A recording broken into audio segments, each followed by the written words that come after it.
कंबर जे union council छंजड़ा जे मुख़्तलिफ़ ॻोठनि जे रहवासियुनि तरफ़ां तरक़ियाती कम न कराइण ते चूंडियल नुमाइंदनि ख़िलाफ़ कंबर शदाद कोट रोड ते एहतिजाजी मुज़ाहिरो कयो। उन मौक़े ते नेमतुल्लाह मक्सी, आसिफ अली चांडियो, गदा हुसैन मक्सी ऐं ॿियनि जो चवणु हुयो त इलेक्शन बाद चूंडियल नुमाइंदनि असांजे ॻोठनि खे नज़रअंदाज़ कंदे के बि तरक़ियाती कम न कराया आहिनि।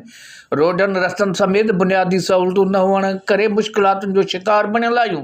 हिननि चयो त बीमार मरीज़नि खे इलाज लाइ शहरनि ॾांहुं वठी वञण में बि कलाक लॻी वञनि था, जॾहिं त मच्छरनि जे आज़ार सबबि ॻोठाणा मलेरिया समेत मुख़्तलिफ़ बीमारियुनि में मुब्तला थी विया आहियूं।